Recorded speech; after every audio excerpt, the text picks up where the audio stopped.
Bonjour à tous, bienvenue pour cette nouvelle vidéo consacrée à l'eschatologie, aux signes de la fin des temps. Donc j'ai divisé cet audio en 5 grandes parties, donc les 5 signes principaux. Donc à chaque partie, je relierai ça à l'actualité récente et je citerai donc quelques petites citations issues de traditions les plus diverses qui se rejoignent toutes, l'eschatologie. On pourrait presque parler de tradition terminale. Il y a une tradition primordiale qui relie en amont toutes les traditions, mais toutes ces traditions se rejoignent également sur la fin de notre cycle. Voilà, donc je vais commencer tout de suite, je vais rentrer dans le vif du sujet. Donc la première partie, je la consacre à la dégénérescence de l'humanité, aux divisions et aux dissensions familiales. Donc là, c'est très visible à notre époque. Donc c'est tout ce qui va être les dissensions sociales, donc au niveau des divorces, la multiplication des partis, des idéologies, tout ce qui va concerner la mort du père, la mort, on va dire, de l'autorité en général.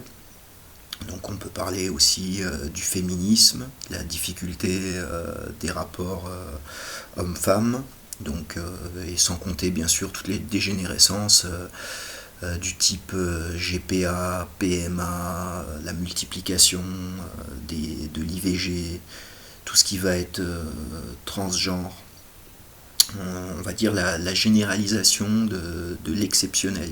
L'exception est mise en avant par rapport à la normalité, j'allais dire. Donc bien sûr, dissension dans les familles, inversion de toute chose. On peut parler aussi de la violence, de la drogue, de toutes ces choses qui font que la société est en entière liquéfaction, divisée contre elle-même au niveau collectif. Et ce qui est bien plus grave, c'est aussi la division des individus en eux-mêmes. Voilà, donc je vais vous citer quelques petites citations assez rapides. Alors la première, elle est tirée de la seconde bataille de Mac Tured, un vieux récit irlandais. Donc j'ouvre les guillemets. Je verrai un monde qui ne me plaira pas, été sans fleurs, vache sans lait, femme sans pudeur, homme sans courage, mauvais avis des vieillards, mauvais jugement des juges, chaque homme sera un traître. Donc vous voyez, ce genre de citation est totalement explicite, donc je ne vais pas les commenter, donc je vais continuer avec la Voluspa, qui est aussi un texte médiéval issu des traditions nordiques. Donc à la strophe 45, avec cette phrase toute simple, les frères s'entrebattront et se mettront à mort. Ensuite, Ovide dans les Métamorphoses au livre 1, on vit de rapt, l'hôte n'est pas en sécurité auprès de son hôte, ni le gendre auprès de son beau-père. Entre frères même, la bonne entente est rare. L'époux est une menace pour la vie de son épouse, l'épouse pour celle de son mari. Ensuite, je vais parler du Vishnu Purana, donc au livre 6. Donc je vais beaucoup citer les Puranas, qui sont les textes cosmologiques hindous, donc qui traitent au livre 4 et au livre 6 surtout d'eschatologie. Et là, ils sont vraiment explicites. Alors ouvrez les guillemets. Les femmes n'obéiront pas aux maris et aux parents. Elles seront égoïstes, abjectes, désaxées, menteuses, et c'est à des dissolus qu'elles s'attacheront. Elles deviendront simplement un objet de satisfaction sexuelle. Ensuite, un autre Purana, le Linga Purana, on tuera les fœtus dans le ventre de leur mère. Et enfin, je vous ai mis un hadith rapporté par Ahmad, où le prophète Mohammed dit « L'heure ne viendra pas avant qu'apparaissent la bassesse et la vulgarité, les liens de parenté seront rompus et le mauvais voisinage se répandra. » Voilà, donc je tiens aussi à préciser que je vous mettrai toutes ces citations en description de la vidéo.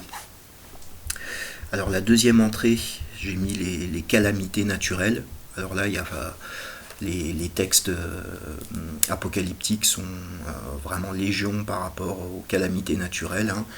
Donc on peut penser bien sûr à l'épuisement des ressources naturelles, à tout ce qui va être tsunami, incendie, là il y a ça en ce moment en Californie, les tremblements de terre, la pollution des eaux, la pollution de l'air, avec la géo-ingénierie aussi, les chemtrails, la disparition des espèces animales, et ainsi que la rarification de l'eau là qui est vraiment urgente. Donc je vous conseille tout ce qui va être les conférences des collapsologues, hein, qui parlent de ça, notamment du pic pétrolier ou de la surexploitation du sol et du sous-sol. Voilà, donc je vous lis encore quelques petites citations en rapport avec les calamités naturelles. Alors la première, c'est dans Matthieu 24:7. On verra s'élever nation contre nation, royaume contre royaume, et il y aura des pestes, des famines et des tremblements de terre en divers lieux. Ensuite, un autre hadith rapporté par Ahmad, qui affirme que le prophète a dit: avant l'heure, il y aura une épidémie sévère, et après viendront les années de séisme. Ensuite, le Vishnu Purana, livre 4, la terre ne sera respectée qu'à cause des trésors minéraux qu'elle renferme. Et enfin, une citation que j'aime beaucoup d'Ovide dans les Métamorphoses, livre 1 toujours. Les hommes ne se bornèrent point à demander à la terre ses moissons et ses fruits, ils osèrent pénétrer dans son sein, et les trésors qu'elle recelait, dans des antres voisins du Tartare, vinrent aggraver tous leurs maux. Déjà sont dans leurs mains le fer, instrument du crime, et l'or, plus pernicieux encore, la discorde, combat avec l'un et l'autre. Voilà, donc là je me permets de faire un petit commentaire sur Ovide, c'est très intéressant. Là c'est pas vraiment la fin des temps, c'est plutôt sur le début de l'âge de fer, où il montre que quand l'homme a creusé la terre et a trouvé donc les minerais, notamment le fer et l'or, il s'est donné les moyens et les fins à toutes les guerres, à toutes les violences, hein, puisqu'avec le fer on va faire les armes pour de l'or, pour de l'argent, hein, et de la richesse. Voilà. Alors ensuite, la troisième entrée, c'est la régression des castes et le métissage. Donc je vous renvoie notamment à ma vidéo précédente sur la loi de régression des castes. Donc là on peut faire référence par exemple, donc on le voit par exemple dans l'épisode de la tour de Babel par exemple, où les hommes se comprennent plus et Dieu disperse tous les hommes sur la surface de la terre, hein. Babel ça veut dire confusion. On a ça aussi dans la chute de l'Atlantide. En ce moment, beaucoup de gens parlent de ça, mais oublient de dire que le texte de Platon dit que la dégénérescence des Atlantes est due donc à un métissage et une perte de la qualité première des Atlantes. Donc le but de ce métissage, de cette régression des castes, c'est de créer le fameux homme nouveau, l'homme hors sol. Donc c'est par l'intermédiaire, on va dire, du choc des civilisations, du mondialisme, de l'uniformité, des mouvements migratoires, hein, donc ce que certains appellent le grand remplacement, mais enfin c'est surtout le rapport de l'ONU par exemple sur le remplacement de la population européenne, ou par exemple le plan Koudanov-Kalergi. Donc là, je parle bien sûr de mouvements migratoires de masse, hein. J'ai rien contre les immigrés, mais quand on arrive à de telles proportions d'individus, là, ça amène fatalement des conséquences pour tout le monde, hein, d'ailleurs, des conséquences négatives, et donc ça participe au cosmopolitisme et à tirer tout le monde vers le bas. Et bien sûr, tout ce qui va être au niveau de la régression des castes, c'est-à-dire la rarification des véritables clercs, hein, vous voyez, des hommes religieux qui osent dire la vérité en public. Vous voyez par exemple, moi je parle, mais normalement dans un monde traditionnel, j'aurais pas à parler car je suis, on va dire, un profane. Mais bon, à notre époque, que ce soit les curés, les imams, enfin tous les religieux des grandes religions s'adaptent à la modernité plutôt que la combattre. Voilà. Donc pareil, là je vais vous lire quelques citations sur cette régression des castes et le métissage. Alors en premier, je vais vous citer Lactance, donc l'auteur romain converti au christianisme dans ses institutions divines. Tout sera confus, contraire au droit divin et au droit naturel, tout sera mêlé. Ensuite, je vais vous citer le célèbre hadith de Gabriel, où le prophète Mohammed cite parmi les signes de l'heure, donc de l'heure dernière, lorsque la servante engendrera sa maîtresse et que tu verras les va-nu-pieds, les pâtres, se faire élever des constructions de plus en plus hautes. Donc la parenthèse, on peut penser à la fameuse Big Ben à côté du sanctuaire de la Mecque, qui montre d'ailleurs que nos élites, enfin qu'il y a du satanisme derrière tout ça, puisque du coup il y avait d'autres choses plus importantes à faire que de construire un gratte-ciel à côté du sanctuaire, sachant que les hadiths apocalyptiques parlent de ça comme un signe des temps. Donc on a presque là une volonté d'accélérer la fin. Ensuite, je vais vous citer encore une fois le Vishnu Purana au livre 6. Les gens du Kali Yuga, donc l'âge sombre, le dernier âge, prétendront ignorer les différences des races et le caractère sacré du mariage, la relation de maître à élève, l'importance des rites. Durant le Kali Yuga, des gens de toutes origines épouseront des filles de n'importe quelle race.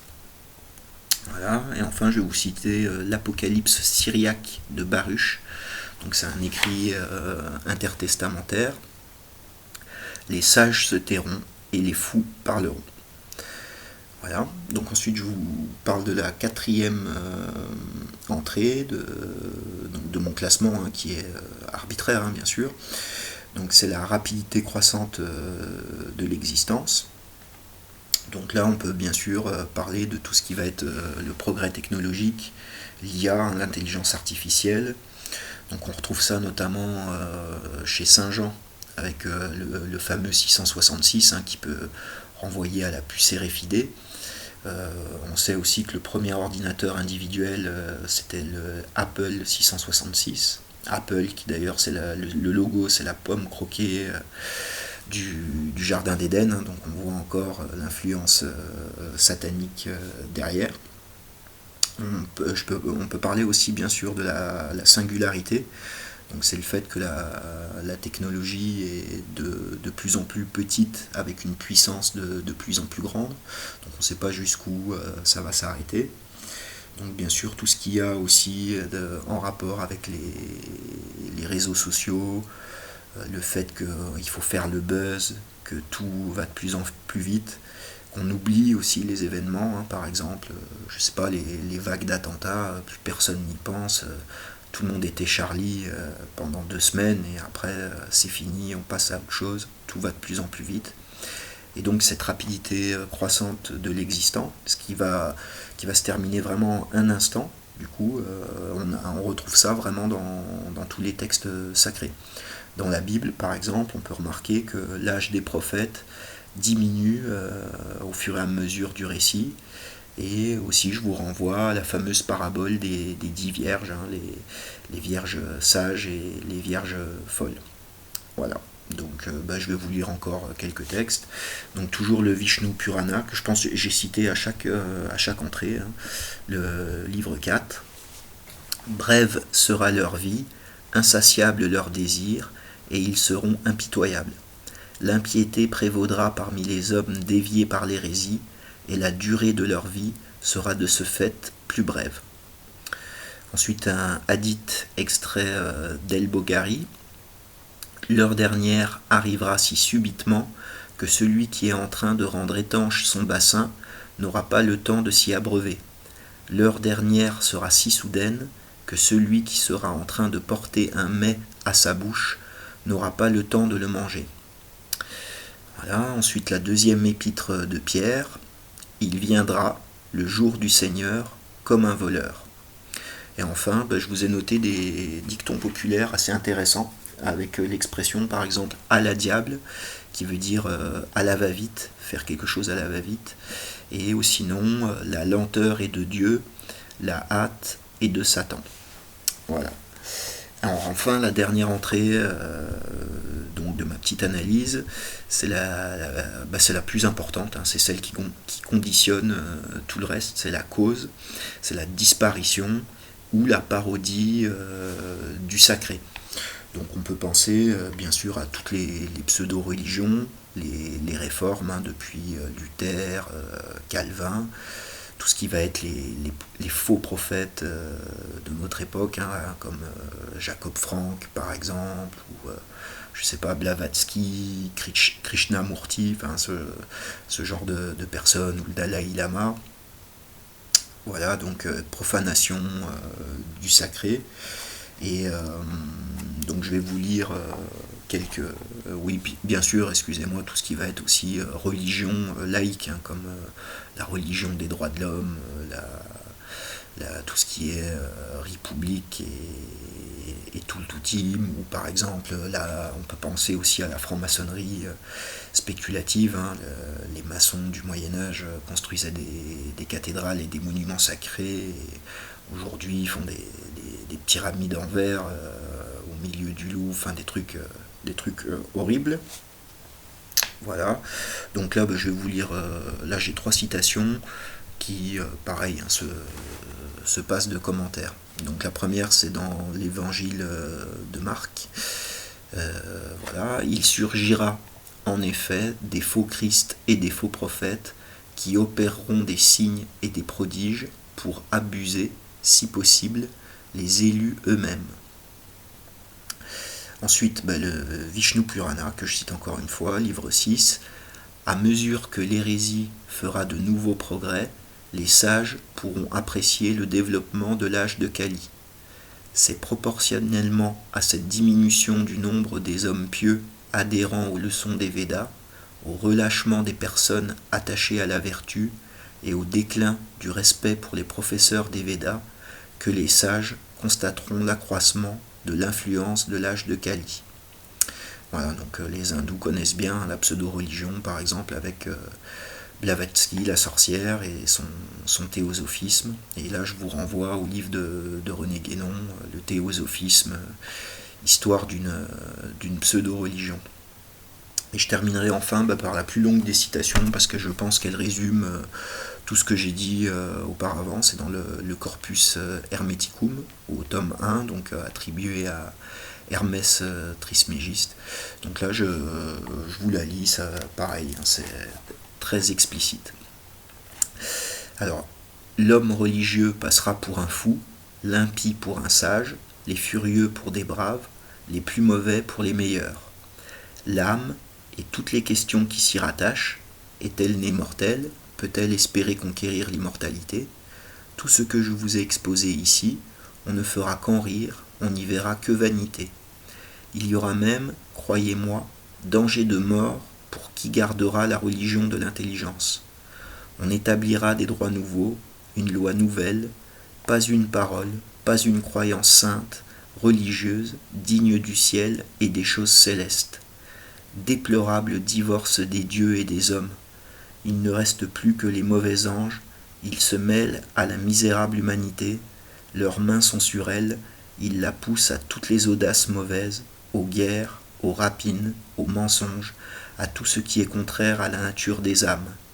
La terre n'aura plus d'équilibre, la mer ne sera plus navigable, le cours régulier des astres sera troublé dans le ciel.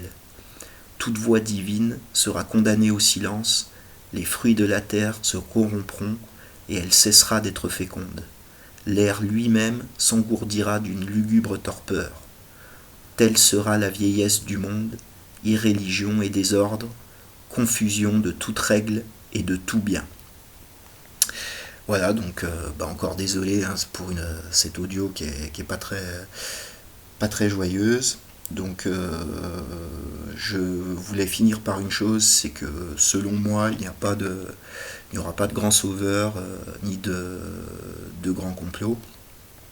Moi, personnellement, j'ai plus peur du peuple qui quémandera à l'unisson, par exemple la puce RFID, ou pour continuer à consommer, à jouir sans entrave. Bien sûr, nos élites sont complètement dégénérées, mais les élites mauvaises, il y en a à toutes les époques.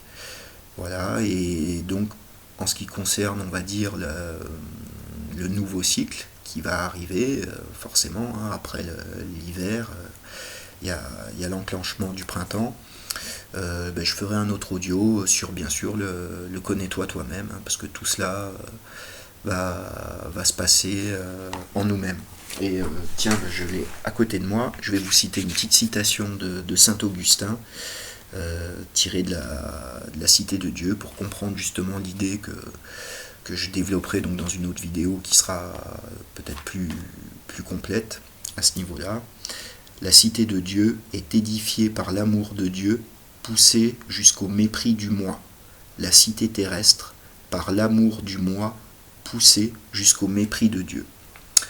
Voilà, donc comme d'habitude, abonnez-vous, pouce bleu, et j'attends vos commentaires si vous voulez rajouter d'autres citations, vos réflexions, vos questions, vos critiques sont les bienvenues, hein, toujours dans la courtoisie si possible. Et je vous mettrai bien sûr les liens de mon blog, où j'ai écrit plusieurs articles qui ont rapport à l'eschatologie. Hein. Il y en a un qui s'appelle La parodie de l'âge d'or, un qui s'appelle L'âne volant, où je décrypte un peu le fameux hadith de l'antéchrist qui arrive sur son âne volant. J'en ai un aussi qui s'appelle Petit précis de subversion, sur l'ingénierie sociale actuelle, et d'autres comme les bondes englouties ou le symbolisme des géants, qui sont toujours en rapport avec notre époque, qui est bien sûr la fin d'un cycle. Voilà, donc je vous laisse aussi l'adresse de mon Tipeee pour les gens qui veulent me soutenir mes travaux. Voilà, je vous souhaite bonne continuation à tous, et je vous dis à bientôt pour de prochaines vidéos. Je vous dis, j'en ferai une sur Huxley, que je vous avais promise, une donc sur le connais-toi toi-même, et j'en ferai une aussi, comme j'avais dit, sur un article d'Evola sur la psychanalyse du ski, quoi. Ce sera des petites vidéos. Voilà, et je vous dis au revoir à tous et bonne continuation.